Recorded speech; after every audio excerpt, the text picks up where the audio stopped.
మనం మంగుమచ్చల గురించి చికిత్సా విధానాలు తెలుసుకునేటువంటి భాగంగా జాజికాయ, అదేవిధంగా పాలు కలిపి ఔషధంగా ఎలా తయారు చేసుకోవాలి పైపూత మందికి, అదేవిధంగా ఒట్టివేళ్ళు, శ్రీగంధం పొడి, అదేవిధంగా సుగంధి పాల ఇలాంటి వాటిని ఉపయోగించి కడుపులోకి ఎలాంటి ఔషధాన్ని తయారు చేసుకోవాలి మొదలు వివరాలు తెలుసుకోవడం జరిగింది.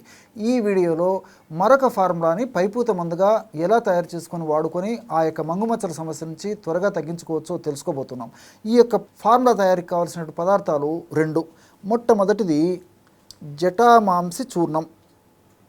బాగా నిదానంగా చూడండి, గమనించండి. జటామాంసి మనకు మార్కెట్లో దొరుకుతుంది, అదేవిధంగా చూర్ణం కూడా మనకు మార్కెట్లో దొరుకుతుంది. జటామాంసి చూర్ణం, ఈ యొక్క జటామాంసి చూర్ణం మనకు ఎంత అవసరమైతే అంత తీసుకుంటే సరిపోతుంది అనమాట. అంటే సమస్య కొద్దిగా ఉంటే కొద్దిగా వాడుకోవచ్చు, సమస్య ఎక్కువగా ఉంటే ఈ యొక్క చూర్ణాన్ని కూడా ఎక్కువగా వాడుకోవాలి. జటామాంసి కూడా చాలా సువాసన భరితంగా ఉంటుంది. ఇందులో అనేక రకాలైనటువంటి ఆల్కలాయిడ్స్, అదేవిధంగా అనేక రకాలైన రసాయన పదార్థాలు కూడా ఈ మంగుమచ్చల సమస్య తగ్గేందుకు చాలా చక్కగా ఉపకరిస్తాయి అన్నమాట. అదేవిధంగా ముఖం మీద, చర్మ భాగంలో మెలనిన్ అనేటువంటి రంజక పదార్థం ఉన్నటువంటి పరిస్థితి ఏదైతే ఉందో ఆ యొక్క రంజక పదార్థాన్ని తగ్గించేందుకు ఈ యొక్క ఔషధం చాలా చక్కగా ఉపయోగపడుతుంది జటామాంసి.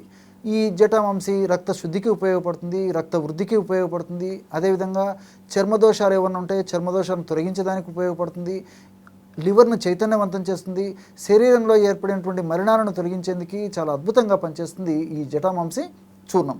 కాబట్టి ఈ జటామాంసి చూర్ణాన్ని మనం ఈ విధంగా పైపూత మందుకు వాడుకుంటున్నాం. కాబట్టి పైపూత మందుకు వాడుకోవడం వల్ల కూడా మెలనిన్ అనేటువంటి రంజక పదార్థం తగ్గేందుకు చాలా చక్కగా ఉపయోగపడుతుంది.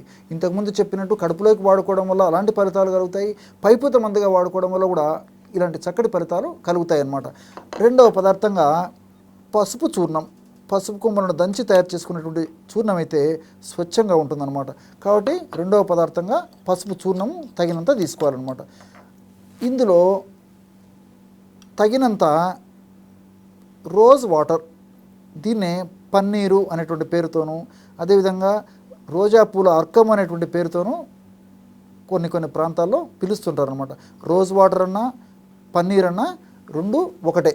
కాబట్టి రోజ్ వాటర్ని అడిగినా మనకు నీళ్ళు లాంటి ఒక పదార్థం మనకు మార్కెట్లో విక్రయిస్తారు. అదేవిధంగా పన్నీర్, మనం తినేటువంటి పన్నీర్ కాదు, చాలామంది ఈ రోజుల్లో పన్నీర్ అని అలవాటు అయిపోయింది కదా. కాబట్టి అలాంటి పన్నీర్ కాకుండా ఇది ఔషధంగా ఉపయోగపడేటువంటి రోజా పూల నుంచి తయారు చేసేటువంటి పన్నీర్ మనకు దొరుకుతుంది అన్నమాట. కాబట్టి ఆ యొక్క పన్నీర్ను మనం తెచ్చుకొని ఈ యొక్క ఔషధాన్ని తయారు చేసుకునేందుకు వాడుకోవాలన్నమాట. ఈ యొక్క పద్ధతిలో తగినంత జటామాంసి చూర్ణము, అట్లే తగినంత పసుపు చూర్ణము రెండు కలపడం వల్ల బ్రహ్మాండమైనటువంటి ఈ యొక్క మంగుమచ్చలను తగ్గించేందుకు అద్భుతమైనటువంటి ఔషధం రెడీ అయిపోతుంది అనమాట. కేవలము ఒక 15 నిమిషం లోపే బ్రహ్మాండమైనటువంటి మంగుమచ్చలు తగ్గించేటువంటి ఔషధం రెడీ అయిపోయింది. ఈ విధంగా తయారు చేసుకున్నటువంటి ఔషధాన్ని పైపూత మందుగా వాడుకుంటుండాలన్నమాట. ఇక్కడ మరొక విషయం ఏంటంటే, మనం రోజ్ వాటర్ కలిపాం కదా, ఈ రోజ్ వాటర్ యొక్క గుణం ఏంటంటే చర్మం యొక్క ఆమ్లత్వాన్ని తగ్గించి క్షారత్వాన్ని పెంచేటువంటి సుగుణము ఈ యొక్క రోజ్ వాటర్లో ఉంది. అంటే చలువ చేసేటువంటి స్వభావం కూడా ఈ యొక్క రోజ్ వాటర్లో ఉందన్నమాట. మరి సర్వసాధారణంగా చాలామంది కేసుల్లో చాలా వరకు కూడా చర్మంలో ఆమ్లత్వం ఎక్కువగా ఉన్నప్పుడే ఈ మంగుమచ్చల సమస్య ఎక్కువ శాతం మందిలో కలుగుతూ ఉంటుందన్నమాట. మరి ఈ యొక్క రోజ్ వాటర్ని మనం ఈ పద్ధతిలో వాడుకోవడం వల్ల రోజ్ వాటర్లో ఉన్నటువంటి యాంథోసైనిన్స్, గ్లైకోజైడ్స్ అనేటువంటి రసాయన పదార్థాలు చర్మంలో ఉన్నటువంటి ఆమ్లత్వాన్ని తగ్గించి క్షారత్వాన్ని పెంచడం వల్ల ఆ మంగుమచ్చల సమస్య కూడా ఇది చాలా చక్కగా సహకరిస్తుంది. అంతేకాకుండా ఈ రోజ్ వాటర్లో ఉన్నటువంటి ఇతర రసాయన పదార్థాలు కూడా మరి ఆ యొక్క మంగుమచ్చల భాగంలో ఏర్పడినటువంటి మెలనిన్ అనేటువంటి ఆ నల్లటి రంజక పదార్థాన్ని ఆ ప్రాంతం నుంచి తొలగించేందుకు కూడా ఈ యొక్క రోజ్ వాటర్ ఉపయోగపడుతుంది.